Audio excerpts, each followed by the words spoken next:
Hello everyone, आप लोग का बहुत बहुत स्वागत है स्टडी पॉइंट यूट्यूब चैनल पर। I welcome you all to study point. और आज के इस पर्टिकुलर वीडियो सेशन में हम लोग डिस्कस करेंगे जीके के कुछ बहुत ही इंपॉर्टेंट 20 क्वेश्चन जो कि आपके आने वाले एग्जाम के लिए इंपॉर्टेंट है।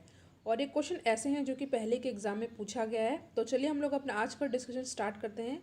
डिस्कशन को स्टार्ट करने से पहले अगर अभी तक आपने स्टडी पॉइंट यूट्यूब चैनल को सब्सक्राइब नहीं किया तो सब्सक्राइब ज़रूर करिएगा एंड वीडियो को लाइक एंड शेयर भी करें। इससे पहले साइंस के 3 इम्पॉर्टेंट टेस्ट का वीडियो अपलोड कर दिया गया है जिसका लिंक डिस्क्रिप्शन बॉक्स में दिया हुआ है। अगर अभी तक आपने उस टेस्ट के वीडियो को नहीं देखा है तो ज़रूर देखिएगा। तो आज का इम्पॉर्टेंट क्वेश्चन है पहला, विटामिन B7 का रासायनिक नाम क्या है। देखिए, विटामिन से रिलेटेड एक क्वेश्चन ज़रूर पूछा जाता है। आपको पता है विटामिन कई प्रकार के होते हैं। ए होता है, बी होता है, सी, डी, ई एंड के। इसमें से जो विटामिन बी होता है इसके कई टाइप होते हैं, B1, B2, B7 ऐसे करके। तो यहाँ पे पूछा गया जो B7 होता है उसका रासायनिक नाम क्या है। तो B7 का रासायनिक नाम होता है बायोटीन। ठीक है, देखिए विटामिन B7 का रासायनिक नाम बायोटीन है और बायोटीन पानी में घुलनशील होता है। ठीक है, इसकी कमी से जो रोग हो जाते हैं उसमें क्या क्या है, शरीर में दर्द, बालों का गिरना, लकवा मारना आदि। ठीक है, और विटामिन B7 का इसके प्रमुख स्रोत कौन कौन से हैं, तो ये है अंडा, दूध और मांस आदि। ठीक है, अगर बात की जाए विटामिन ए की, ठीक है, विटामिन ए का केमिकल नेम यानी कि रासायनिक नाम क्या होता है, ये होता है रेटिनॉल। ठीक है, और विटामिन सी का क्या होता है, विटामिन सी का होता है एस्कॉर्बिक एसिड। विटामिन डी का होता है कैल्सिफिरॉल। इतना आपको अच्छे से याद कर लेना है। और विटामिन B1 की कमी से क्या हो जाता है, विटामिन B1 की कमी से हो जाता है बेरी बेरी रोग। और विटामिन B1 का केमिकल नेम क्या होता है, ये होता है थाइमिन। तो नेक्स्ट क्वेश्चन पे हम लोग आते हैं। नेक्स्ट क्वेश्चन है आपके सामने, भारत के संविधान के मूल दस्तावेज को किसके द्वारा से लिखा गया था। ठीक है, आपके सामने 4 ऑप्शन दिया हुआ है। क्वेश्चन फिर से पढ़ लेते हैं। भारत के संविधान के मूल दस्तावेज को डैश द्वारा हाथ से लिखा गया था, मतलब किसके द्वारा लिखा गया था ये, तो ये लिखा गया था किसके द्वारा, ये लिखा गया था प्रेम बिहारी नारायण रायजादा के द्वारा। ठीक है, ऑप्शन सी हो जाएगा हमारा सही आंसर। कुछ इंपॉर्टेंट फैक्ट आपको याद कर लेना, जैसे कि देखिए भारत के संविधान के मूल दस्तावेज को प्रेम बिहारी नारायण रायजादा द्वारा हाथ से लिखा गया था। और संविधान सभा की प्रारूप समिति का गठन कब हुआ था, ये हुआ था 29 अगस्त 1947 को। और आपको पता है कि इसके अध्यक्ष कौन थे, B.R. अम्बेडकर। ये पूछा था एग्जाम में तो इसको याद कर लीजिएगा। और 26 जनवरी 1950 को लागू कर दिया गया था। और संविधान प्रस्तावना और कितने इसमें जो है अनुच्छेद हैं, अनुच्छेद होते हैं 395 उस समय जब नया नया कॉन्स्टिट्यूशन बना था। और अनुसूचियाँ कितनी थी, 8। अब तो अनुसूची 12 हो गई है। तो ये आपको अच्छे से याद कर लेना है। अगला क्वेश्चन है आपके सामने, निम्नलिखित रोगों में से कौन सा रोग फफूंद यानी फंगस के कारण होता है। ठीक है, देखिए फंगस के कारण रिंग वॉर्म यानी कि दाद हो जाता है। ठीक है, दाद रोग जो है ये फंगस के कारण होता है। और दाद रोग को डर्मेटोफाइटोसिस आविटियानिया नाम से भी जानते हैं। किस नाम से, फिर से नाम सुन लीजिएगा, डर्मेटोफाइटोसिस आविटीनिया नाम से भी जानते हैं। यह रोग त्वचा को प्रभावित करता है, आपको पता है। और दाद अगर आपसे ये लिखा जाए रिंग वॉर्म तो ये भी सही माना जाएगा। ठीक है, तो याद कर लीजिएगा, ये क्वेश्चन इम्पॉर्टेंट है। नेक्स्ट क्वेश्चन है आपके सामने, राष्ट्रीय मानवाधिकार आयोग भारत में कब स्थापित हुआ था। आपके सामने यहाँ पे 4 ऑप्शन दिया हुआ है और यहाँ पे हमारा सही आंसर हो जाएगा। देखिए भारत में मानवाधिकार संरक्षण अधिनियम 28 सितंबर 1993 को लागू हुआ था और राष्ट्रीय मानवाधिकार आयोग का गठन हुआ था 12 अक्टूबर 1993। तो यहाँ पे ऑप्शन सी हो जाएगा हमारा सही आंसर। ये क्वेश्चन है इम्पोर्टेंट। ठीक है, नेक्स्ट क्वेश्चन है, मनुष्यों में पित्त का उत्पादन किस अंग में होता है। ठीक है, पित्त का उत्पादन किस अंग में होता है, बाइल बोलते हैं इसको इंग्लिश में पित्त को। तो इस क्वेश्चन का करेक्ट आंसर होगा ऑप्शन नंबर सी। ठीक है, ऑप्शन नंबर सी हो जाएगा हमारा सही आंसर।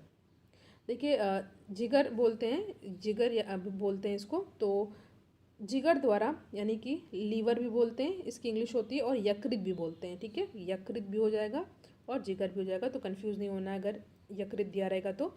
तो यकृत द्वारा मनुष्य में पित्त का उत्पादन होता है जो पित्ताशय में जमा रहता है, गॉल ब्लैडर बोलते हैं पित्ताशय को। और पित्त रस भोजन को अम्लीय से क्षारीय बनाता है, ठीक है। जैसे कि आप फैटी फूड खाएंगे तो उसको डाइजेशन के लिए इम्पॉर्टेंट होता है बाइल, ठीक है। और लिवर मानव शरीर की सबसे बड़ी ग्रंथि है, ये भी एग्जाम में पूछा जाता है, तो इसको आपको अच्छे से याद कर लेना है।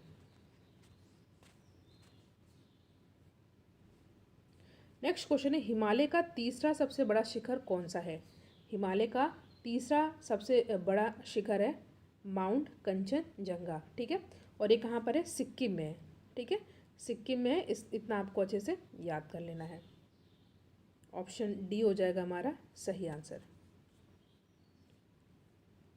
क्वेश्चन है, प्राचीन गणित पुस्तक गणित सार संग्रह किसके द्वारा लिखी गई थी? आपके सामने 4 ऑप्शन दिया हुआ है, भास्कराचार्य, महावीराचार्य, आर्यभट्ट या ब्रह्मगुप्त। तो यहाँ पे हमारा सही आंसर हो जाएगा, देखिए, मैसूर के महावीराचार्य ने गणित सार संग्रह पुस्तक की रचना की थी, ठीक है। ऑप्शन बी हो जाएगा हमारा सही आंसर। और आर्यभट्ट ने आर्यभट्टीय ग्रंथ की रचना की थी, जो कि वैदिक गणित का प्रमुख ग्रंथ माना जाता है। और भास्कराचार्य द्वारा सिद्धांत शिरोमणि नामक पुस्तक की रचना की गई थी, ठीक है, जिसके 4 भाग हैं।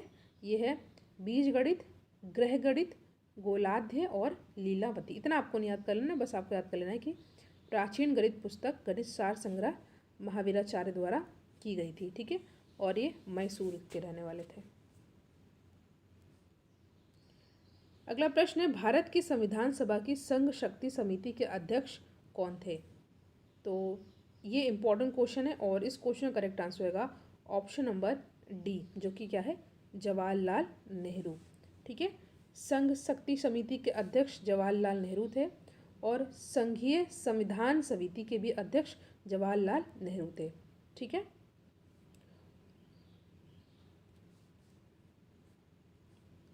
अगला क्वेश्चन है, निम्नलिखित भारतीय राज्यों में से किसमें से कर्क रेखा नहीं गुजरती है? कर्क रेखा नहीं गुजरती है, ये पूछा है। तो इस क्वेश्चन का करेक्ट आंसर होगा option number D, Uttar Pradesh, ठीक है, उत्तर प्रदेश। देखिए, कर्क रेखा उत्तर प्रदेश से होकर के नहीं गुजरती है। कर्क रेखा में पड़ने वाले भारत के कुल 8 राज्य हैं, ठीक है, 8 राज्य हैं। और राज्य कौन कौन से हैं? गुजरात, राजस्थान, मध्य प्रदेश, छत्तीसगढ़, झारखंड, पश्चिम बंगाल, त्रिपुरा और मिजोरम, ठीक है। इसका एक शॉर्ट फॉर्म याद कर लीजिए, गुजरात, राजस्थान, मध्य प्रदेश, छत्तीसगढ़, झारखंड, पश्चिम बंगाल और त्रिपुरा एंड मिजोरम, ठीक है। ये आपको याद कर लेना, उत्तर प्रदेश से होकर के नहीं गुजरता है। नेक्स्ट क्वेश्चन है, महाराजा सवाई जय सिंह ने एक खगोलीय वेधशाला की स्थापना की थी। ये कहाँ पर की थी आपको बताना है। आपके सामने 4 ऑप्शन दिया हुआ है, उज्जैन, शिमला, भरतपुर या जयपुर, ठीक है। तो इस क्वेश्चन का करेक्ट आंसर रहेगा, ये क्वेश्चन इंपॉर्टेंट है और इस क्वेश्चन का आंसर क्या होगा? देखिए, जय सिंह द्वितीय ने उज्जैन, दिल्ली, मथुरा, बनारस और जयपुर में खगोलीय वेधशालाओं का निर्माण कराया था, ठीक है। तो आपको यहाँ पे देख लेना है, कई जगह हैं, नाम क्या क्या है। इस आंसर पे आप थोड़ा सा देखिएगा, इसमें थोड़ा प्रिंटिंग मिस्टेक है। देखिए, जय सिंह द्वितीय ने कहाँ कहाँ पर वेधशालाओं का निर्माण करवाया था? ये कराया था उज्जैन में, ठीक है, और दिल्ली, मथुरा, बनारस, जयपुर, ठीक है। तो यहाँ पे आप देख रहे हैं कि यहाँ पे कई ऑप्शन है, तो यहाँ पे ऑप्शन ए, डी हो जाएगा सही आंसर, ठीक है। यानी कि एक से ज़्यादा आंसर है, इसलिए यहाँ पे ए एंड डी हो जाएगा हमारा करेक्ट आंसर। और उज्जैन और जयपुर के अलावा मथुरा भी याद कर लीजिएगा, बनारस भी याद कर लीजिएगा और दिल्ली भी याद कर लीजिएगा। नेक्स्ट क्वेश्चन है, शिक्षा का अधिकार यानी कि आरटीआई अधिनियम वर्ष डैश भारत की संसद द्वारा, आरटीई होगा सॉरी, भारत की संसद द्वारा अधिनियमित किया गया था कब? ठीक है, द राइट टू एजुकेशन यानी कि RTE act was enacted by the parliament of India in the year, ये कब किया गया था? ये भी क्वेश्चन इंपॉर्टेंट है। तो ये किया गया था 2009 में, ठीक है, 2009 में। और संविधान का 86वां अधिनियम ये 86वां अमेंडमेंट था ये। और कौन से अधिनियम 2002 के तहत संविधान के भाग 3 में नया अनुच्छेद जोड़ा गया था, वो है 21 का या 21A, ठीक है। और जिसके अनुसार राज्य में 6 से 14 वर्ष की आयु के सभी बालकों को और बालिकाओं को निःशुल्क और अनिवार्य शिक्षा की व्यवस्था करेगा, ठीक है। कौन सा अमेंडमेंट था ये भी याद कर लीजिएगा, ये था 86वां अधिनियम 2002, ठीक है। तो यहाँ पे हमारा सही आंसर होगा ऑप्शन नंबर डी 2009। अगला क्वेश्चन है, भारतीय संविधान में कानून बनाने की निर्धारित प्रक्रिया काफ़ी हद तक किस देश के संविधान से प्रभावित है। ये क्वेश्चन इंपॉर्टेंट है, आपके सामने 4 ऑप्शन दिया हुआ है और यहाँ पे हमारा सही आंसर हो जाएगा ऑप्शन नंबर सी, जो कि है जापान, ठीक है। बहुत सारी चीज़ें आपको इस क्वेश्चन से याद कर लेनी है, जैसे कि जो समवर्ती सूची है वो ऑस्ट्रेलिया देश के संविधान से लिया गया है, और न्यायिक पुनर्विलोकन यानी कि जुडिशियल रिव्यू ये जो है संयुक्त राज्य अमेरिका से लिया गया है, वहाँ के संविधान से। मूल अधिकार भी संयुक्त राज्य अमेरिका देश के संविधान से लिया गया है। नीति निदेशक आयरलैंड से, और केंद्र राज्य संबंध कनाडा से, और जो विधि द्वारा जो स्थापित प्रक्रिया यानी कि रूल ऑफ लॉ ये जापान से लिया गया है। इतना आपको याद कर लेना, ये इंपॉर्टेंट है। तो यहाँ पे ऑप्शन सी हो जाएगा हमारा सही आंसर। जो पूछा जाता है वो है नीति निदेशक तत्व, ठीक है, ये आयरलैंड से लिया गया, इसको आप याद कर लीजिएगा। और यूएसए से मूल अधिकार और न्यायिक पुनर्विलोकन ये लिया गया यूएसए के देश के कॉन्स्टिट्यूशन से, ठीक है। तो यहाँ पे ऑप्शन सी हो जाएगा हमारा सही आंसर। जापान की बात आती है तो जरा सा फैक्ट याद कर लीजिए, यहाँ की राजधानी क्या है, टोक्यो है, यहाँ की करेंसी क्या है, येन, ठीक है।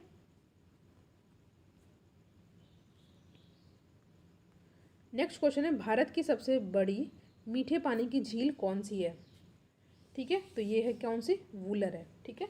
और ये कहाँ पर है आपको पता है, ये है जम्मू कश्मीर राज्य में। तो यहाँ पे ऑप्शन डी हो जाएगा हमारा सही answer.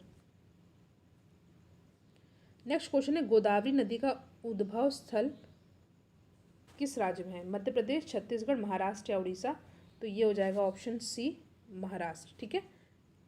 Maharashtra is the correct answer. देखिए गोदावरी प्रायद्वीपीय भारत की सबसे लंबी यानी कि पेनिनसुला इंडिया की सबसे लंबी तथा संपूर्ण भारत की दूसरी सबसे लंबी नदी है। फर्स्ट पे आपको पता है कौन सी है, ये है गंगा, ठीक है। फर्स्ट पे कौन सी है, गंगा।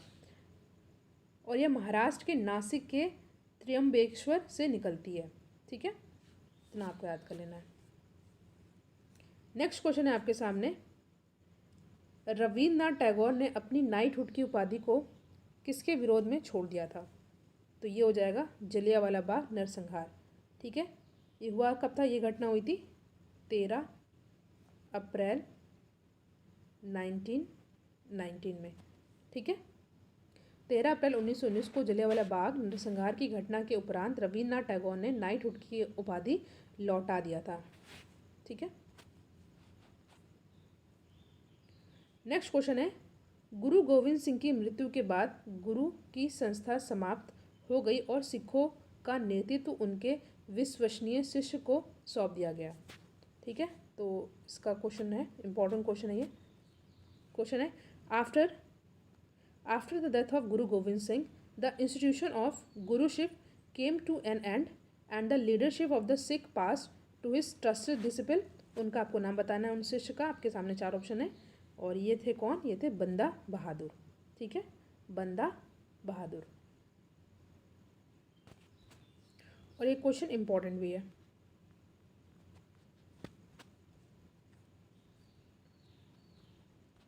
अगला क्वेश्चन है, भारत में ब्रिटिश शासन का बड़े पैमाने पर विस्तार सहायक संधियों के माध्यम से हुआ जो गवर्नर जनरल के शासनकाल में शुरू हुई थी। उन गवर्नर जनरल का आपको नाम बताना है। तो ये कौन थे, ये थे लॉर्ड वेलेस्ली, ठीक है। ऑप्शन सी हो जाएगा हमारा सही आंसर।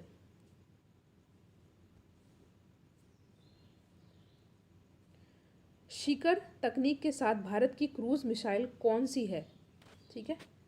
आपके सामने 4 ऑप्शन दिया हुआ है। देखिए भारत और रूस के सहयोग से बनाई गई क्रूज मिसाइल ब्रह्मोस शिखर तकनीक से बनी है, ठीक है। ब्रह्मोस एक सुपरसोनिक क्रूज मिसाइल है। यह मिसाइल का नाम ब्रह्मोस, इस मिसाइल का ब्रह्मोस नाम भारत की ब्रह्मपुत्र और रूस की मस्कवा नदी के नाम पर रखा गया। ये आपको पता होगा, कई बार ये करंट अफेयर में ये न्यूज़ में रहता है।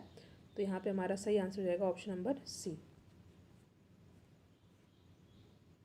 अगला क्वेश्चन है आपके सामने कि किस पड़ोसी देश को land of the thunder dragon कहा जाता है।